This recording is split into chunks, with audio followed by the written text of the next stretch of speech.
of you are doing well. Today we are going to begin with a new lesson on animals, an interesting lesson on animals. The name of the topic is Adaptation in Animals. Now, what is adaptation?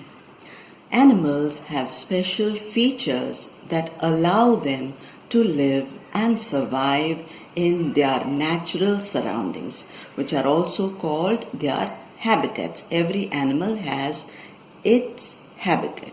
So these special features are called adaptations. These features allow them to survive in their habitats.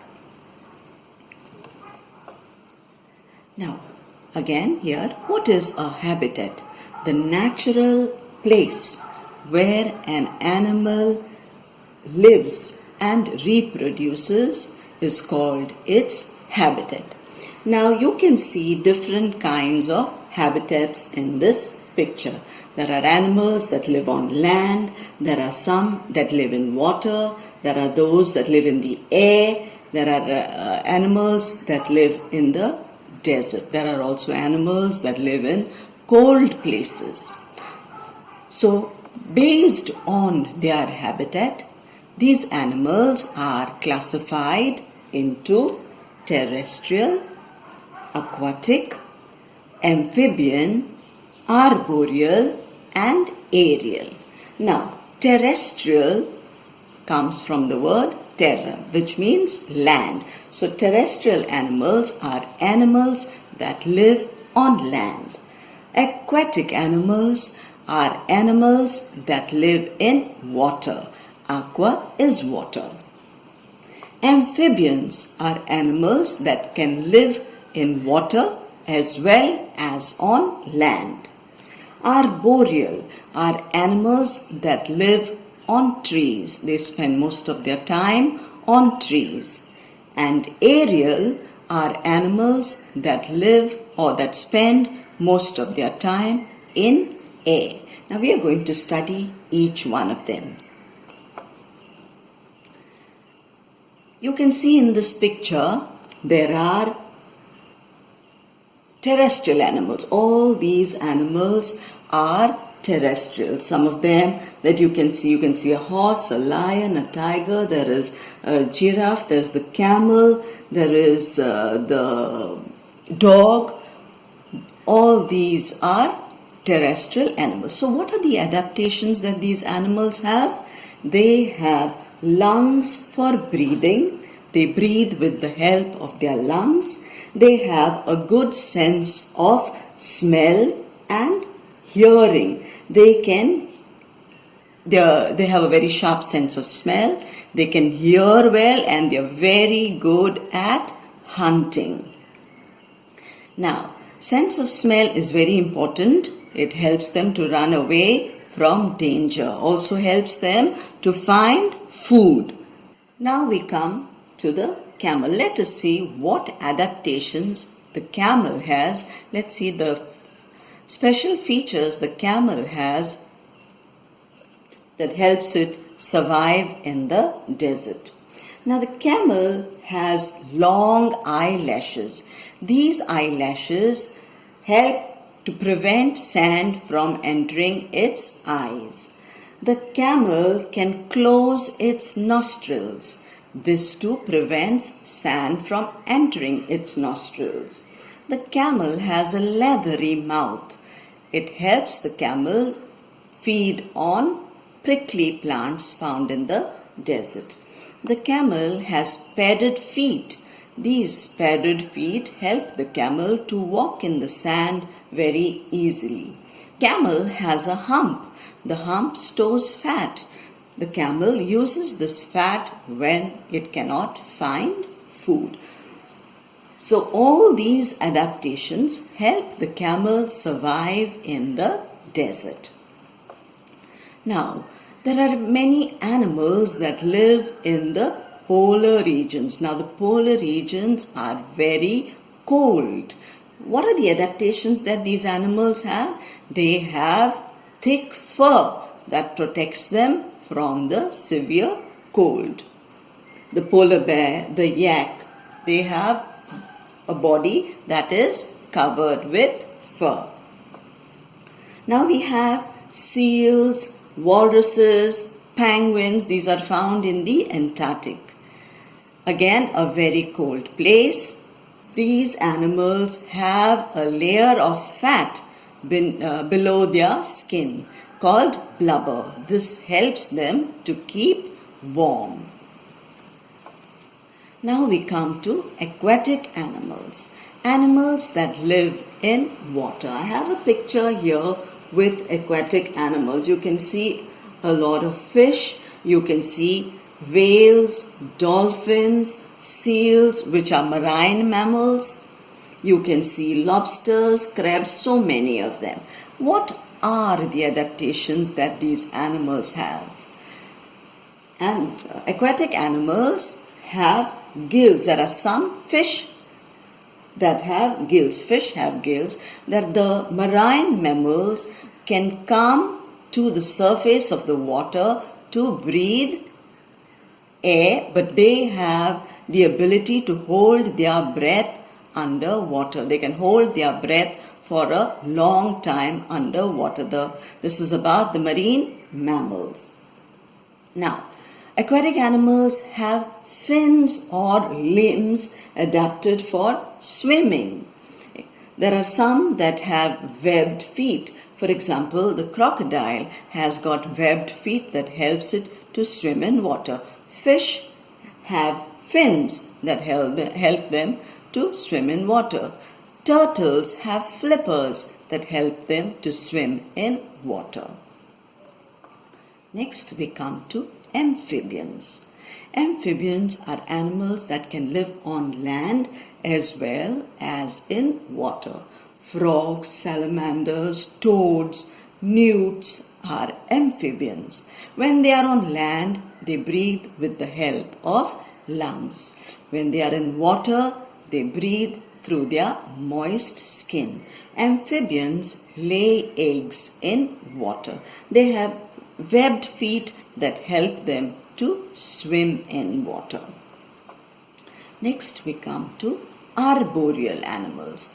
Arboreal animals are animals that spend most of their time on trees. So they need to climb, they need to jump from one tree to another, from one branch to another. So they have strong arms and legs, strong limbs. They have tails that they use like a fifth limb that also helps them to hold on to branches. Now we come to aerial animals. Aerial animals are animals that spend most of their time in the air, like birds, insects. There's also a mammal that flies, and that is the bat. So what are their adaptations? They have wings to fly. Their bones are hollow. That makes their body light for flying. The birds have feathers to keep them warm. Now the bat is a mammal, so what does it have on its body? It has fur. Now, based on their eating habit, animals are classified into herbivores, carnivores, omnivores, parasites, scavengers, and saprophytes. Now let us see the adaptations in these animals. We first take the herbivores. From the word herbivores itself, we get to know that they are plant-eating animals. They eat plant material. I have a picture here of plant-eating animals. You can see the elephant, you can see the zebra, you can see the giraffe. There are so many animals that are herbivores. Goats, cows, elephants, all these are herbivores. What is the adaptation that these animals have? Their teeth and the digestive system are adapted to cut and chew plant material. So they are able they have a digestive system that can digest plant material. They have teeth that can cut plant material. They have grinders that are flat and big to grind and chew plant material. Next we come to carnivores. These are flesh-eating animals. So the adaptation that these animals have are strong, sharp canines to help them to tear flesh. There are some of flesh-eating animals in this picture. Take a look. You have the tiger, there's the leopard, there's the puma, there is the snow leopard. So many of them. There are seals, there are sharks, hyenas. All these are flesh-eating animals. Omnivores. Omnivores are animals that eat flesh as well as plant material. So they are adapted, or they have teeth and a digestive system that can digest both plant and flesh. Now, examples of omnivores are raccoons, you have turtles, the bear, crow, cockroach. These are all omnivores, eating both plant matter as well as flesh. What does the raccoon feed on? Its diet consists of fruit, grain, fish, insects and earthworms. The diet of the bear consists of insects, beetles, grasses and fruits. The diet of turtles consists of fish, snails, earthworms and plants. Next we come to parasites.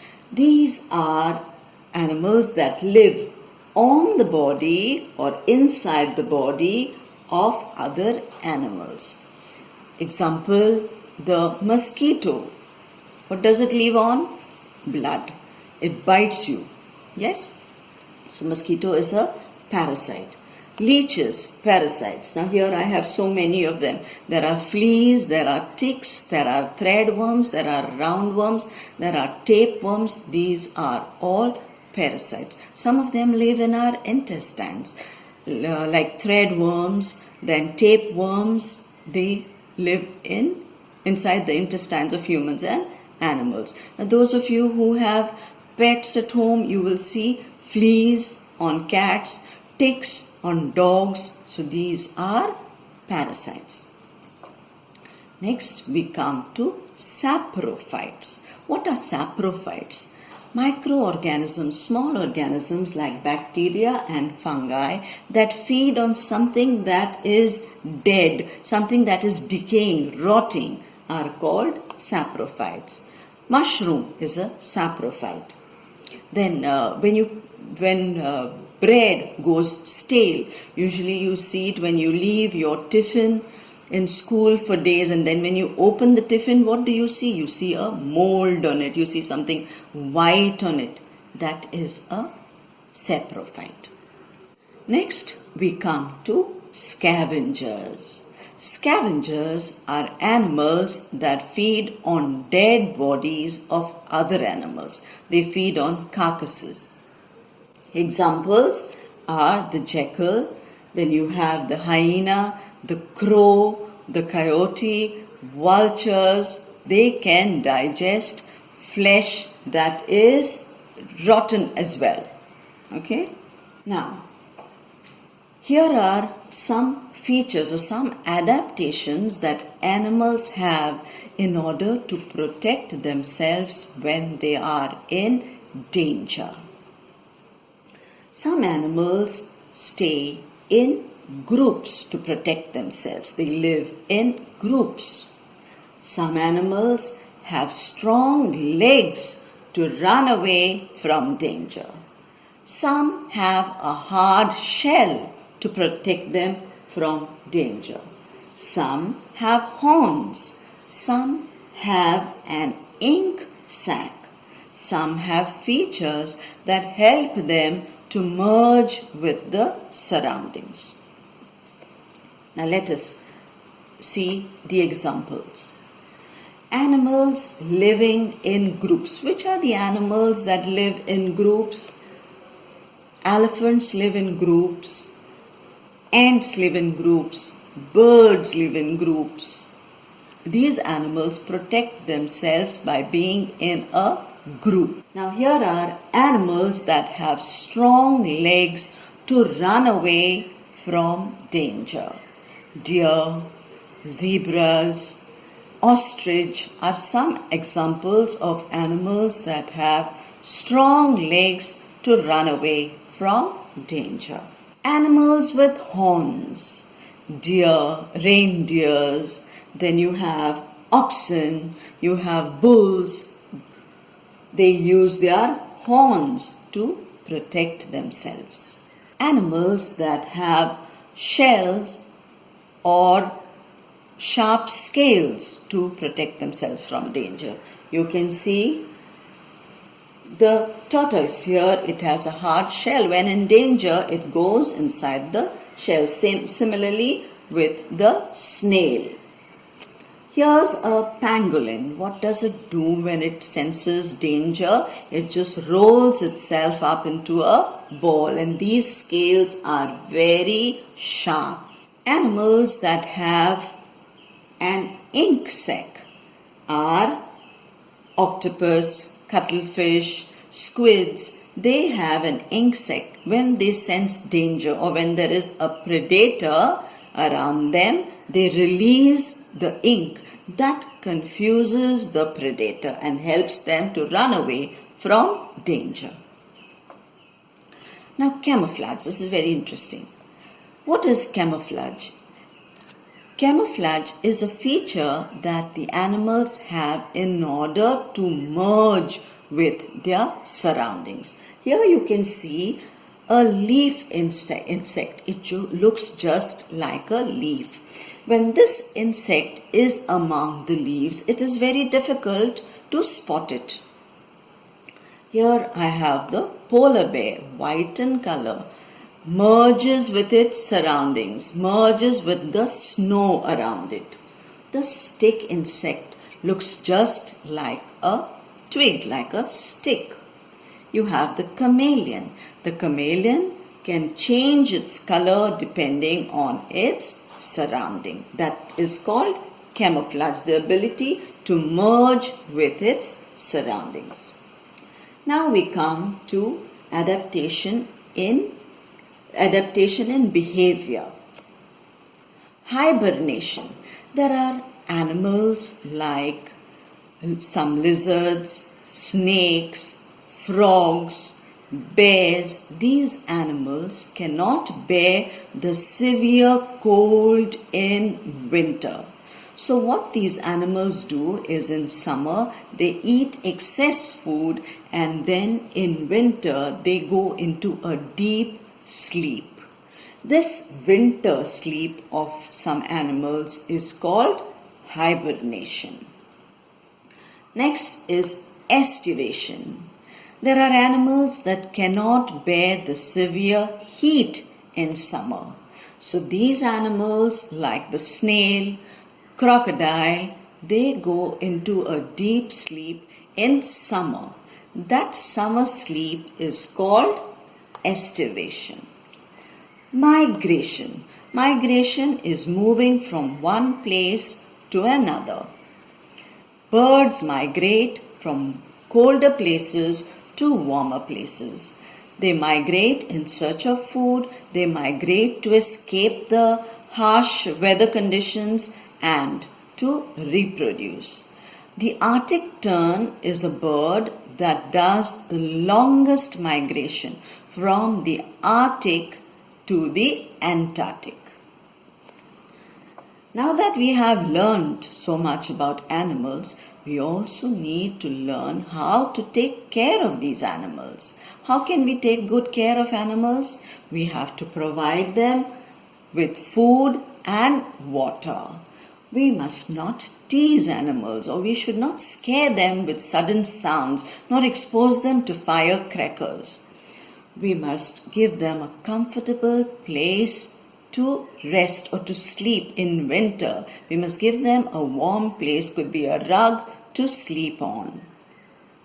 Most important, we must take the animals to the vet, to the veterinary doctor when they are injured or when they are ill.